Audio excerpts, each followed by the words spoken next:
Most brands aren't leveraging all the tools and opportunities that Amazon makes available to them. One of those opportunities is Amazon Storefronts, the ability to create your own branded web store right within the Amazon platform. There are tons of benefits and best practices, and on today's episode, we're going to share them with you, so stay tuned. I'm Shannon Roddy, Head of Business Development here at Avenue 7 Media, and the host of today's episode of the Day 2 podcast.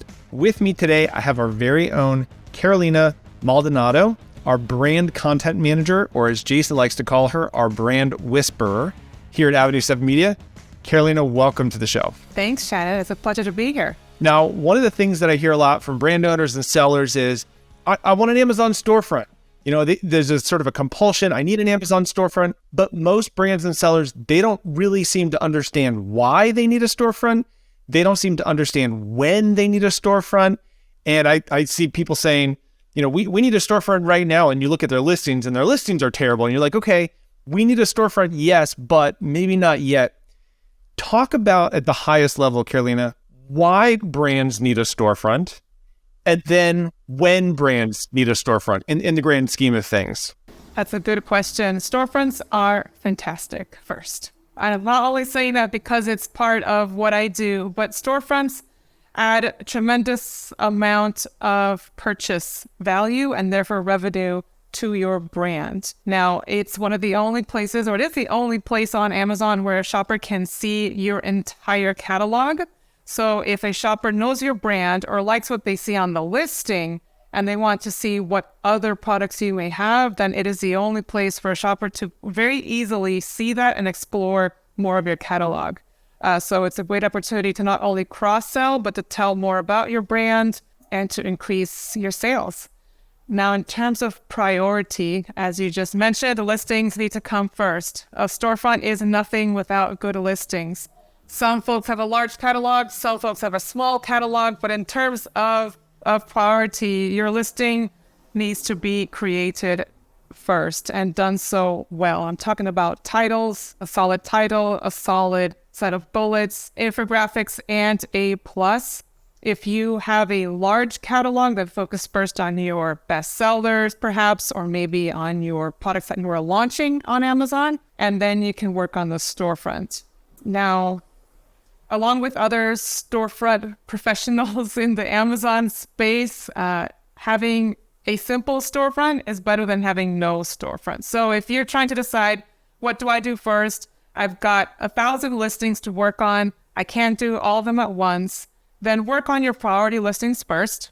Focus on that which will make you revenue and increase your sales. Maybe get a simple storefront up first, just a header and a product grid where you can have your ASINs populated into your storefront with no effort to you, and it'll pull the listing into the storefront and your shoppers can shop on your storefront. Once all your listings are done, then you can come back to the storefront and build it out as you would like. Yeah, that's really great insight. In terms of why, what are some of the things that brand owners can do on their storefront that they can't do on their product listing? I mean, so this kind of really gets a little bit more into the weeds. You know, yes, we know it's important, but why should they have a storefront? What are the additional things that they can do on the storefront that they just can't do on a product detail page? Yeah, you can do a lot of things on a storefront that you may not be able to do on a product listing, or you may be more limited. One of the ones I like to talk about on a storefront versus a listing is that you have complete and total creative control on your storefront versus your product listing. Now, anyone who has ever shopped on Amazon knows that when you are on your listing, you have all kinds of competing stuff. You've got ads, you've got recommended, you've got sponsored, you've got other people's videos on there, you've got reviews, QA, and all of these may detract from your actual product. It's a very busy space. The storefront is all yours. So you can do whatever graphics you want, create a flow, a tone, a brand look and feel. You can decide where content is going to go. So that's a huge one. It's just there's no noise, there's no crowded information, and that's great. That's one of the ones I like to really talk about. Now, Also, on a listing, you are selling your one product. You can cross-sell on your listing via the A+ content. All the other products on the listing are things that Amazon is throwing at the shopper, maybe because of sponsored products, maybe because of recommended for you.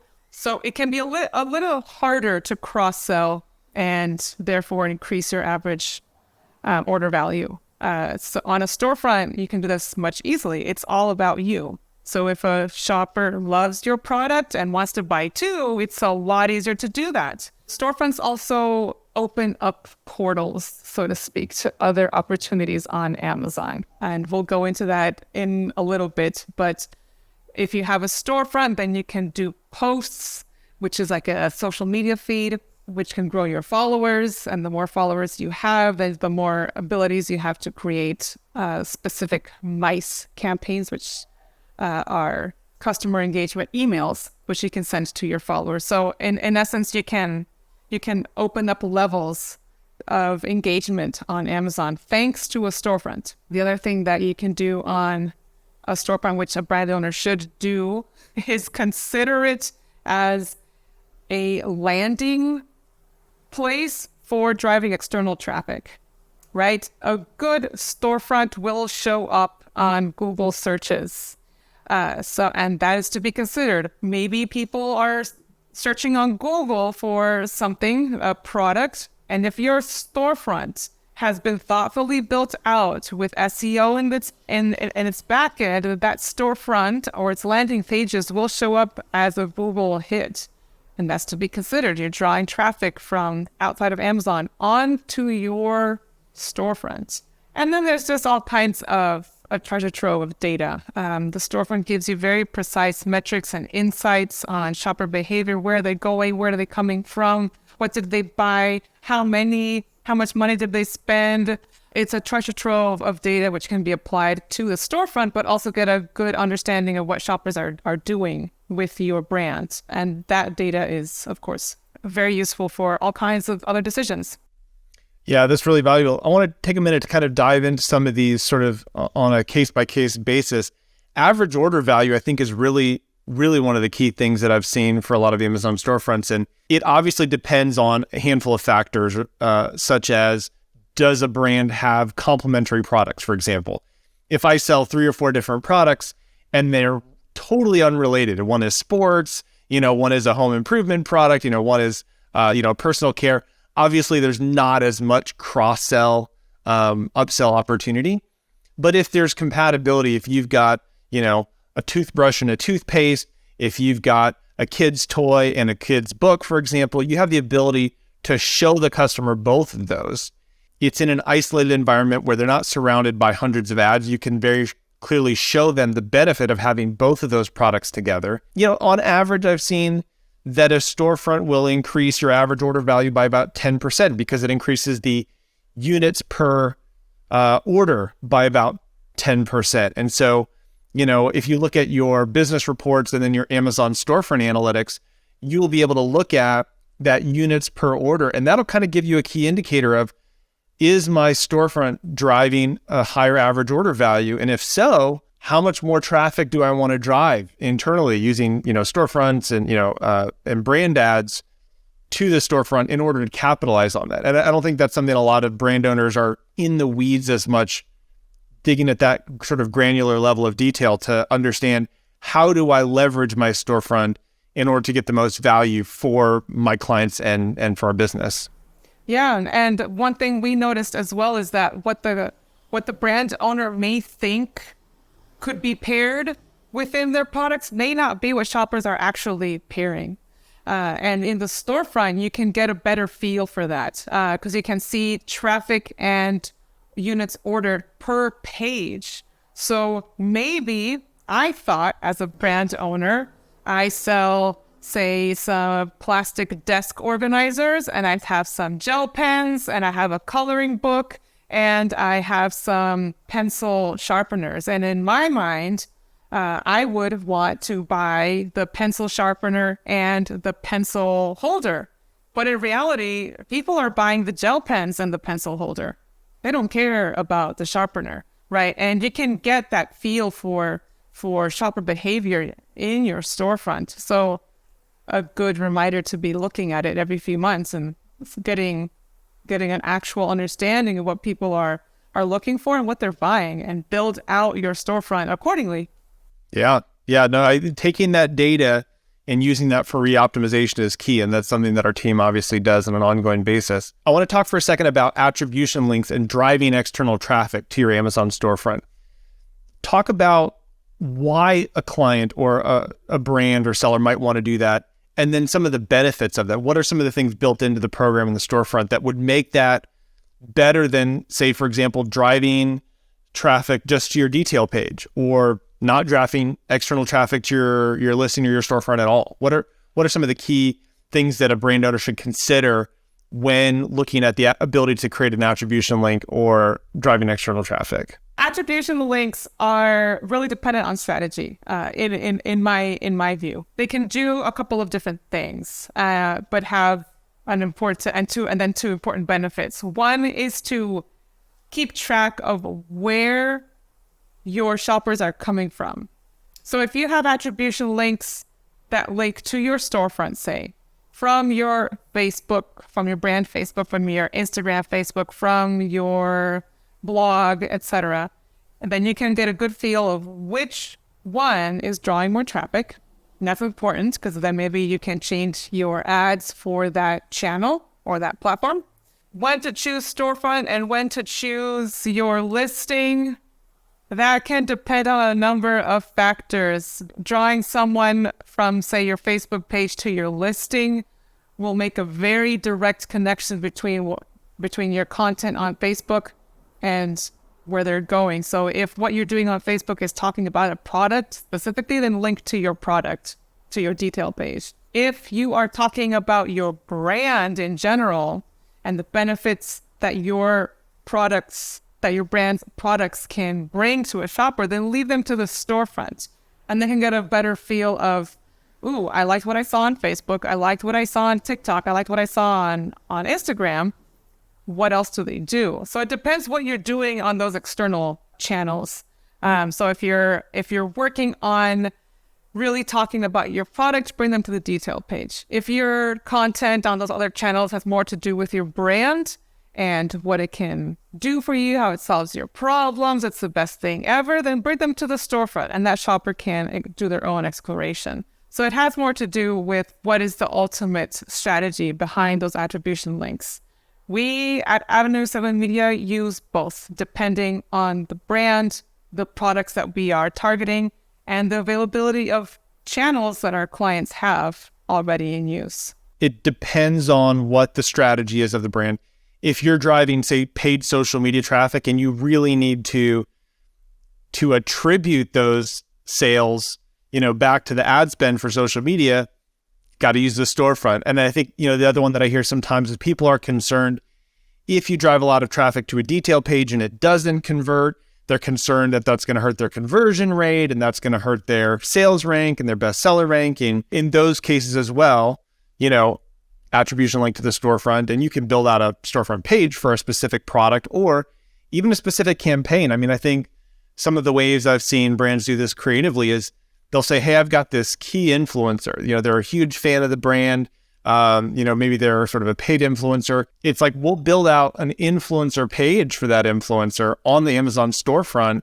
It doesn't even have to be in the main header, for example. It could just sort of, be sort of a side page, but we're able to attribute all the sales from that influencer to the website, and track all the sales and revenue as a result of that. So I think you're absolutely right. It depends on the goal. Ultimately, though, they can also, at the end of the day, using an attribution link and having sales attributed to that link then gives you essentially like a kickback from Amazon. Amazon understands that you are bringing traffic from your channels to Amazon, and Amazon will kick back a percentage of its fee. So in essence, correctly using attribution links can do all kinds of things for you, like you just explained, but it can also benefit you monetarily with a kickback, which is nice. Yeah, that brand referral bonus that you're talking about is so key. And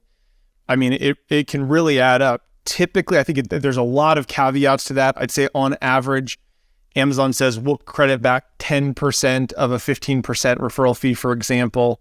But it's a future credit. You don't get it for several months. It depends on the order time frame and allowing for returns and refunds and on all that, et cetera. But when you look at the size of the average order value, or the cost of the product, and I think Amazon will actually give you credit for any products of yours that the customer adds into their cart within that period of time. So it can add up.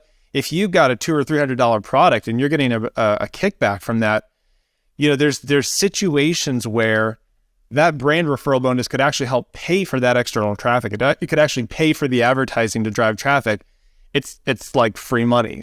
So all strategies and things for brand owners to consider. What are the current requirements to have a storefront on Amazon if you're a seller? Very basically, you have to have brand registry, and that involves having a trademark or a pending trademark. Once you have secured your brand registry, you are able to create a storefront shortly thereafter. That really is the only requirement for sellers or a vendor on Amazon. Once you build out your storefront, what's the process for actually getting it to go live? Because again, Amazon has requirements and policies and processes and stuff that they have to go through. If I build out my whole storefront, is it just pushing a button and it's live, or what's the process that Amazon requires me to go through to actually get that to the live status? Storefront. I mean, Amazon loves its processes. Yes, to have your storefront go live and be viewable and usable, Amazon does reserve the right to review it, and that can take up to 24 hours. This review may be manual, may be bot, depending on all kinds of factors, and you won't know if it's a bot or if it's manual, but in essence, it's Amazon making sure that your storefront meets all TOS, that it doesn't have any illegal or inappropriate imagery, text, that it's limited in its claims, etc. Now, you can use content on storefront that you cannot use on a listing, which can be nice if you want to mention, say, that you're a top product in a certain category and you can't really say number one on your listing. Maybe you can make a closer reference to that on the storefront without the storefront getting rejected. Now, if Amazon finds a reason to reject your storefront, they will let you know within that 24-hour period, and most likely let you know why. There is no punishment, so to speak. There is no, right? You just have to go and fix it and then start the process again. But we have seen storefronts go live in just a couple of minutes. Others have taken 24 hours. And is that process repeated every time you make changes or add pages or remove products? Do they have to go through that same review process typically? Yes, every time you want to publish that storefront, it has to go through this review process. Maybe you added some new products, maybe you added or deleted landing pages. Once you hit publish, it will go through that same process. Got it. One of the things I want to call out, one of the reasons that we've seen clients, specifically coaching clients that I had taken on previously, not be able to create a storefront is because Amazon didn't recognize any of their products as being part of their brand. And so there's this whole sort of issue of I've got products under my brand. I can't build out a storefront. Amazon's not connecting the brand to the storefront. If you're running into those issues, our catalog team and performance team is exceptional about resolving those issues. And you can get that service on our website at avenue7media.com. So just quick call out, if you're running into those issues, sometimes that is a challenge. And there's a process that we can go through from a catalog standpoint and a brand registry standpoint to help you resolve those. And I'll just add to that, that the storefront is the result of a solid catalog and a solid performance team. It's the visual to a lot of back-end stuff working. So sometimes we identify issues in catalog or issues that our performance team can go in and fix thanks to the storefront, which would have been much more difficult to find or diagnose elsewhere. So the storefront and also the A+ content gives you an opportunity to find problems with your catalog, which can then be fixed. What are some of the current modules that brands can add to their storefront? I mean, you go in there, I feel like it's similar to A+ content, now premium A+ content, which we'll cover in a separate episode at some point, going in depth on it. But I feel like Amazon's always adding new modules and trying and testing new things. What are, in your mind, some of the current modules that brands can add to the storefront to increase conversion rate, increase sales, tell their brand story better, et cetera? The storefront looks, feels, and functions very much like an e-com site. So like an e-com site, you have modules and opportunities for text. You can also add images and or graphics in a module. One of my favorites is a product widget, which pulls from a product listing, and you can add your own content to that widget. You can also add video. There's a couple different types of video you can add to the storefront. One is a standard video, which has audio, and you have to click play to see it. The other one is a background video, which behaves more like a GIF, which is great to give some dynamic feel to an otherwise very static site. You can use a variety of modules which pull listings for you, like best-selling products or featured deals. So these are just modules where you have no control over what's being featured, but it will pull from your listings according to these characteristics, best-selling or featured deals. And lastly, product grids and product collections, which are in essence are just grids of product, which can be used in a couple of different ways. So it's similar to an e-com site. Some of the differences, though, is that Amazon is very square. Amazon is very square. You have to work within their very square modules and build out. You are quite literally building things out of squares and rectangles. You've got no other options. It is really fun to work within that limitation. And also can be challenging depending on what you're trying to do. Of course, all of these modules behave a little bit different on desktop versus mobile. So you have to keep that in mind. And the storefront does give you the ability to build your storefront slightly differently for desktop and for mobile. Meaning you can have in the same image module, 2 different images, one for mobile, one for desktop, depending on legibility or depending on screen sizes. Yeah, that's huge. I want to actually go back a little bit into your background. One of the things that you mentioned as we were sort of discussing the episode is, and this is one of the things that I think, that you and our team bring so much value to at AV7 is the content creation process. Number one, it's deeply analytical, right? We're not just sort of making things pretty. We're looking at the analytics. And 2, you said it's bolstered by shopper behavior research in keeping with Amazon's customer-centric values. Where do you see the benefit is of bringing those 2 pieces together of, on one hand, we're taking all this analytical data and this shopper behavior research, and then really adding a third part, which is the brand messaging and story. What do you see sort of as the culmination of bringing those 3 pieces together, the analytics, the messaging, and the shopper behavior research to really create a great storefront that converts? Yeah, that's a great question. Twofold answer. One, from my perspective, and this is entirely mine, is I try to see the other person on the other side of the screen who's viewing what I'm trying to build. And if I were that person, am I seeing what I might be interested in and what I want to purchase or shop?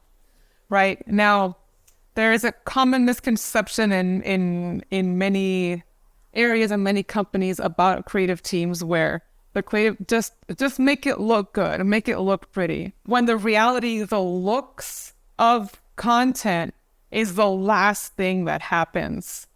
All this data, all this analysis of where people are going, why did they go there, where did they come from, what do they want, who are they, all of this research, insights, data, metrics is what's really considered when building out a storefront.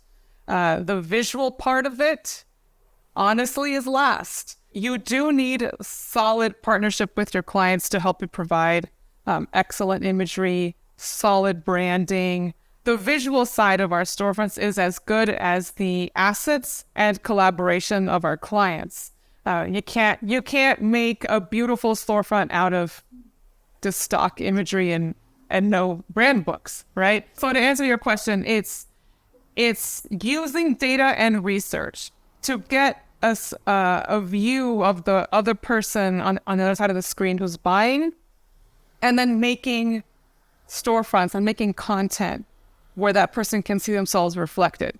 Yeah, I think that's great. And I think you're absolutely right that, at the end of the day, the end result is only going to be as good as the ingredients. And so, as a brand owner and seller, you've got to come to the table with some lifestyle assets or even video that are going to help create that impression, that look and feel of that professional brand that you're wanting to come across as. The other part I think that's so valuable is really, again, the deep research, going through competitor reviews, combing through the visual assets, and then, communicating with creatives in order to create that brand focused content that converts and drives traffic. We call it brand continuity, but people could say, well, just create a listing that converts and sells. I don't really care if it has the branding or not. Why do you think it's so important to maintain that brand continuity within the storefront as is maintained within the rest of the listings or even on their e-commerce website? For a number of reasons. Creative content can be made for all different places on Amazon. We've got so many areas where content can be seen, from ads to listing graphics to storefront, and the list goes on. What we're trying to do, though, and the importance of branding in this conversation is essentially brand trust. Can the shopper trust your brand based on what they're seeing? If they arrive on your product listing and the infographics or the primary and secondary images look nothing like the A+ content, I don't feel that this is a trustworthy product. If I then explore the storefront and the storefront is all over the place and I can't figure out what this brand does or what their product categories are, I'm definitely not going to add anything to my cart. I don't trust this. It doesn't look like what I saw in the advertisement that brought me to the detail page to begin with. So yes, there are brands that put branding off to a secondary or even to the side entirely. And what we argue for endlessly is develop that brand trust and that brand loyalty on and off Amazon so that shoppers who are every day deluged with content know to inherently trust your brand because it looks it, right? So you can have a color palette that's muted, and this other brand can have a color palette that is very bright. But if the shopper recognizes your brand and your product thanks to your color palette and it's used cohesively across Amazon, they're going to feel better. They're going to feel that they can trust your brand, that they can trust these products, right? So that's where my job comes in, is amongst other things, is this content looking like it belongs to the same brand? And is it matching what this brand is doing off Amazon as it is on Amazon? Let's make sure that a shopper who's arriving on this brand's listing or storefront or post or anything, that there is a cohesiveness and a thread that connects it all together. It's a great example. And I think there's probably an element where it's not even conscious. I would say it's probably emotional. It's something that customers feel. They're not proactively thinking about it. But I mean, I look at brands like Coca-Cola, which is one of my favorite ones to reference when it comes to branding, because their branding is so strong and so holistic. I mean, it's global that it triggers an emotional part of the brain as customers view that trademarked, Coca-Cola red and the squirrely, script of Coca-Cola trade name, that it does become recognizable and it does create feelings and emotions that help the customer feel like safe and yes, this is your brand and I trust it. What are some of the best practices that brand owners should consider when building their storefront? We've talked about the why, We've talked about some of the what, but what are some of the best practices? We don't have to give away all the secrets. We don't want to do that. And I will mention that we have an article coming out that will release at the same time of the podcast. So if you are listening to the podcast, you can also check out that link in the show notes as well. But what are some of the best practices that brand owners should consider when building the storefront out? Sure. There's a few, which I'll mention, I'm hoping in order of priority, but one of them is keep it mobile friendly. You have to create content that can be easily understood and scrolled on your cell phone. And this is a constant work in progress, because to build the storefront, it's not as easy to build it on mobile as it is on desktop, because you're using a desktop to build it, right? It's harder to gauge if something is actually legible when you're building out on desktop versus using it on your phone. So every storefront that is published from Avenue 7 Media's agency goes through a review on someone's phone to see, does it actually make sense? Does it flow together? Can I read it? And usually I'm the one who does it, and I have the tiniest iPhone ever. So if I can't read it on my iPhone, I have an iPhone SE, which is older than I'll get out. But if I can't see it on my little tiny, iPhone screen, it has to go back to the graphic designer and our colleague to fix, right? So keep it mobile friendly. We cannot highlight that enough, how many people and what percentage of shoppers are using Amazon on their phone, be that the website Amazon or on their app. So that's one of the most important ones. Use video on your storefront. Again, it's a very static place, so adding video can really bring up the quality of your storefront, make it trustworthy, make it more dynamic. Stick to Amazon terms of service. Don't go around using images that you shouldn't, or using text that doesn't make sense, or that is full of errors, grammatical errors, that will slow down your publication process. Your storefront communicates, so to speak, with multiple other areas of Amazon. So ads, for example. So make sure that your ads on your storefront work together. If there's an ad that has a certain image and that image is nowhere to be found on your storefront, then that doesn't develop a clean journey or a clean shopper's journey. They're not going to see what they saw on that advertisement. And finally, have at least 3 pages on your storefront. That can be a home page and 2 landing pages, or a home page and up to 3 landing pages as a minimum. We've seen that storefronts with 3+ pages have a much higher dwell time, it's called. So people stay on your storefront. They look around, they browse, they click on things. And it also increases by up to 32% attributed sales per visitor. So that's big. A larger storefront has more ability to feature SEO, to be a hit on Google. So you want to increase the reasons for a shopper to stay on your storefront, increase their time on your storefront, and increase their potential ability to add 2 things to their cart or more. I'm sure you get to look at tons of storefronts every day as you're doing research, as you're going on Amazon and combing through and looking for new opportunities or ideas. But what are some of the biggest mistakes that you see brands make when it comes to their storefronts? Oh boy, that's a big one. One of my pet peeves is having visible out-of-stock products. There is no reason for that. Either keep your products in stock, or make sure that the modules you're using automatically don't show products that are out of stock. Have it only be products in stock, and you don't even have to think about it if you have if you select your product grades and your product collections or your product widgets to do so. Don't create any potential friction with your shopper to not be able to buy a thing that they want to buy.